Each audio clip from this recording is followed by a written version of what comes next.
So by now you've heard about the arrest of self-proclaimed king of toxic masculinity, Andrew Tate. The unprovoked Twitter feud with Greta Thunberg, the sports cars, the pizza box, which apparently didn't actually lead to his location being discovered, and of course the now fourth most liked tweet of all time. Lots of people are discussing this, but it's important to know what you're talking about. So this video gives just a basic overview of the major legal issues at play here. We'll talk about the criminal process, the crimes that are alleged here, and the potential sentences in Romania, so be sure to stick around until the end. By the way, I usually post business law videos, but this is an issue that I've been interested in and passionate about for several years now.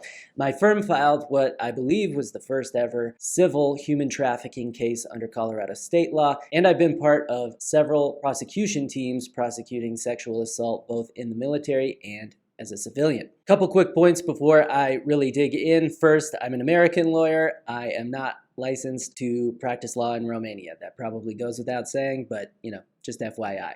Second, Andrew Tate is innocent until proven guilty. That's the case here in America and also in Romania. Third, I want to say that while the tweets and the pizza box are funny, and they are, it's also important to remember that these are extremely serious allegations. According to the allegations, there are real human victims involved here. So it's important to be sensitive about that, and this is not a lighthearted video.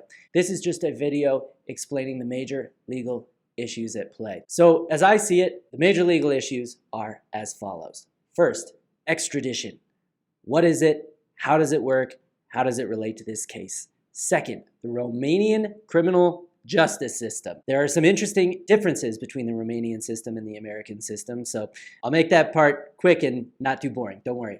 And third, the specific crimes being alleged. How are they defined under Romanian law, and how are they punished? What are the potential sentences that Andrew Tate and his associates could be facing? Okay, I'm assuming you're familiar with the facts of this case, so I won't dig too far into them, but the Romanian Law Enforcement Authority, known as Tate, D-I-I-C-O-T, issued a press release outlining the basic allegations and relevant procedural facts. Translated into English, it states in relevant part as follows. I'm going to read here. On December 29th, 2022, prosecutors from Tate, together with police officers from Bucharest, carried out 5 warrants for house searches in a case in which investigations are being carried out on the suspicion of committing the crimes of forming an organized criminal group, trafficking in persons, and rape. In the case, it has been established that at the beginning of 2021, 4 suspects, 2 British citizens and 2 Romanian citizens, formed an organized criminal group with the aim of committing the crime of trafficking in persons in Romania, but also in other countries, such as the United States and the United Kingdom. The victims were recruited by the British citizens through deception regarding the intention to establish a marriage/cohabitation relationship and the existence of real feelings of love, the, quote, lover boy method.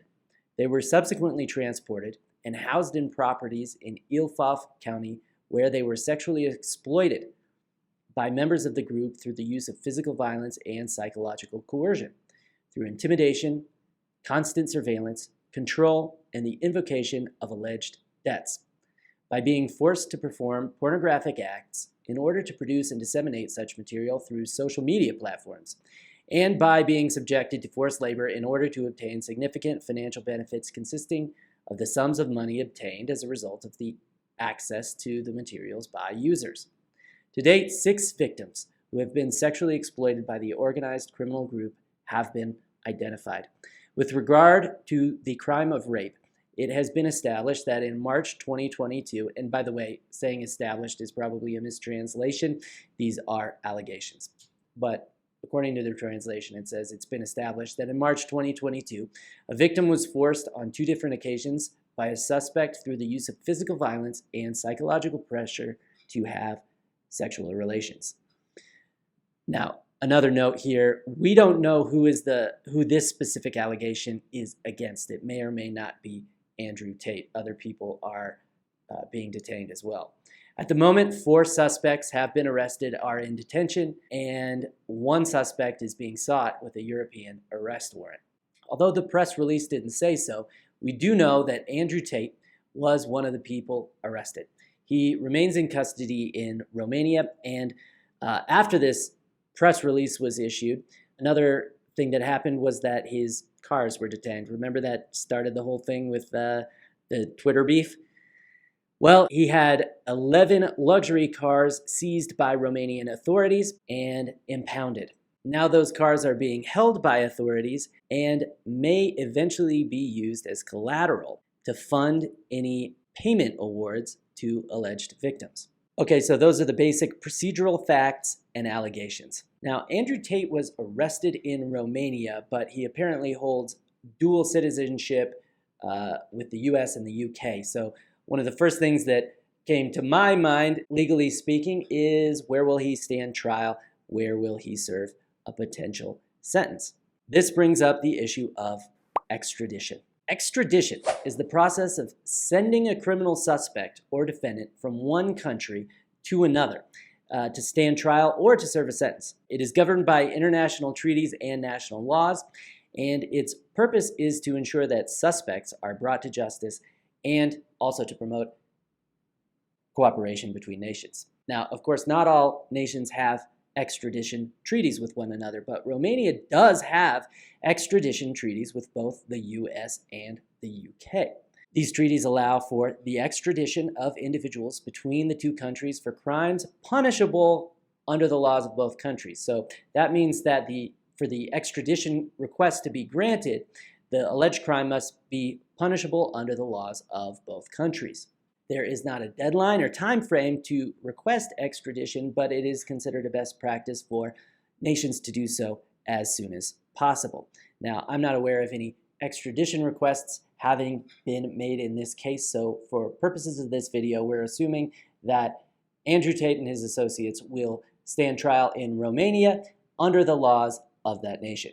Okay, so let's talk about the Romanian justice system.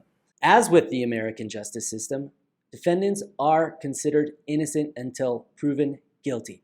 Prosecutors have the burden of proof, and they must prove a defendant's guilt beyond a reasonable doubt. But unlike the American justice system, the defendants do not have a right to trial by a jury of their peers. Rather, the fact finders in a trial are a panel of judges. Another point about Romanian law that is not unique but is very important to this case is that criminal sentences can be imposed consecutively, meaning that the defendant could have to serve the sentences one after another. Under Romanian law, consecutive sentences can be imposed when the offenses for which the defendant is being sentenced were committed as part of a single criminal plan, or when the offenses are particularly serious and the defendant has a prior criminal record. The court may consider factors such as the severity of the offense, the defendant's criminal history, and the need to protect the public when determining whether to impose consecutive sentences. So keep that in mind as we discuss the specific sentences available for each of these crimes.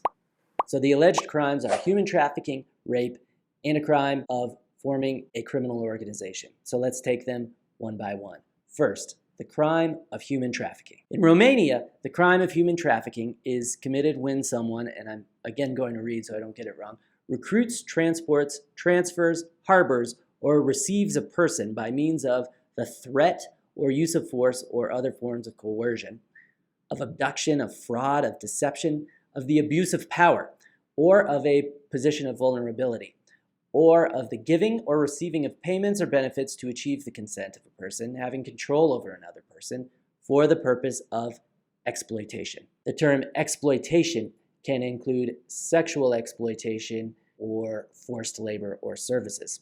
Okay, so back to the DICOT press release. It alleges that the victims in this case were recruited through deception regarding the intention to establish a marriage or cohabitation relationship and the existence of real feelings of love, which it calls the, quote, lover boy method. So what is the lover boy method? The lover boy method of human trafficking involves traffickers building a romantic relationship with the victim, often through online communication or by posing as a romantic partner and then using that relationship to manipulate and control the victim. The traffickers may use tactics such as showering the victim with gifts and attention, pretending to be in love with the victim, and making promises of a future together. They also use emotional manipulation and coercion, such as threatening to harm the victim or their family if the victim does not comply with the trafficker's demands. And then once the victim is under the trafficker's control, they may be exploited and may be isolated from friends or family and subjected to physical and psychological abuse and controlled through various means, including the use of drugs or what's called debt bondage. So the lover boy method of human trafficking is considered particularly insidious because it exploits the victim's vulnerability and trust, and it can be difficult for the victim to recognize that they are being exploited. It also creates difficult factual issues at trial when it comes to proving or disproving consent and volition. So Andrew Tate has publicly described his own conduct similar to this lover boy method. In a since deleted portion of his own website, he said, quote, "My job was to meet a girl, go on a few dates, sleep with her to test if she's quality, get her to fall in love with me to where she'd do anything I say, and then get her on a webcam so we could become rich together." That's the end of the quote. But the act of getting his victims to fall in love with him is just the first step of a larger process, and it's not the only type of coercion that Romanian officials have alleged in this case.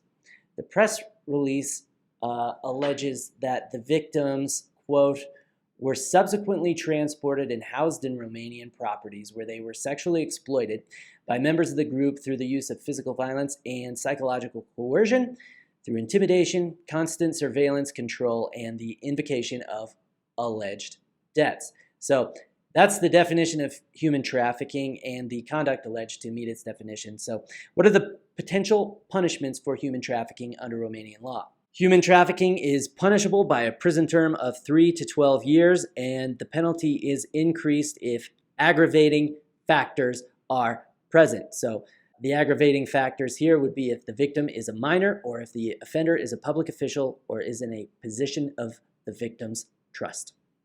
So that's the first crime. The second alleged crime is rape. Again, the press release does not specify which of the suspects is alleged to have committed rape. But as with human trafficking, Andrew Tate has said some public incriminating statements about this crime.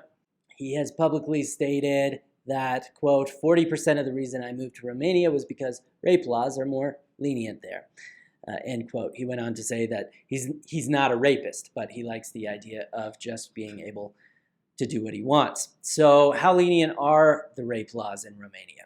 First, the definition. Under Romanian law, the crime of rape is committed when someone has sexual intercourse with a person by force, threat, or abuse of the victim's state of unconsciousness or inability to resist, or by taking advantage of the victim's confusion due to any illness or any other state of incapacity, or by taking advantage of the victim's dependence on the offender, or by taking advantage of the victim's trust in the offender. Now, in Romanian law, rape is punishable by a prison term of 5 to 15 years, but the penalty is increased to a prison term of 7 to 20 years if the victim is a minor or if the offender is a person who has authority over the victim.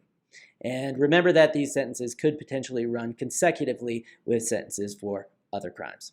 The third alleged crime in the press release is something that is most unusual if you're used to American law, and that is a crime called forming a criminal organization. So this is a bit different from the crimes we're used to seeing in American courts. Under Romanian law, the crime of forming an organized criminal group is defined as the establishment of a group or organization of 2 or more persons with the aim of committing 1 or more offenses and with the intention of obtaining directly or indirectly material benefits or other advantages. Forming an organized criminal group is punishable by a prison term of 3 to 15 years.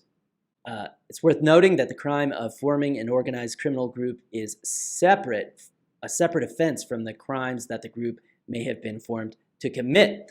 So in other words, if someone is charged with forming an organized criminal group, they may also be charged with the individual offenses that were planned or carried out by the group.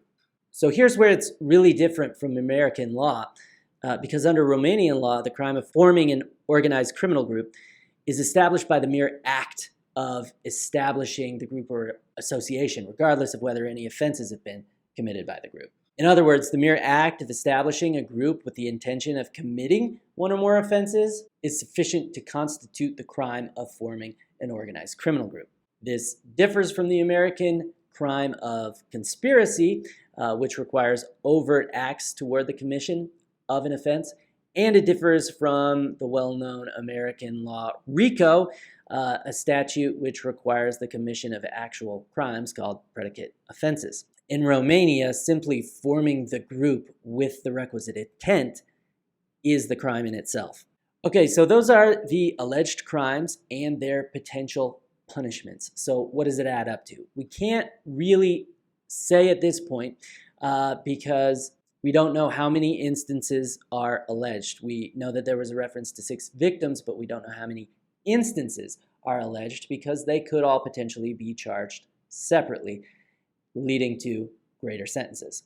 We also don't know which of the suspects are alleged to have committed which specific crimes, and finally, we don't know which aggravating factors are present. That all being said, just one instance of human trafficking with no aggravating factors, meaning like minor child victims or similar aggravating factors, just one instance of human trafficking could carry a maximum sentence of 12 years. One instance of rape with no aggravating factors could carry a maximum sentence of 15 years. And one instance of forming an organized criminal group with no aggravating factors could carry a maximum sentence of 15 years as well. So if just one instance of each crime were proven and sentenced consecutively, it would add up to a prison term of 42 years. But again, it's far too early to say how many instances will be charged, against whom, and what aggravating factors may be present. Okay, thanks for taking the time to watch this video. As I mentioned, most of my videos are about business law and technology, so please feel free to subscribe and set up notifications if you'd like to see those. Speaking of technology, I had ChatGPT translate the Tate press release and assist in my research and preparation of this video. Thanks again, and I hope to see you soon.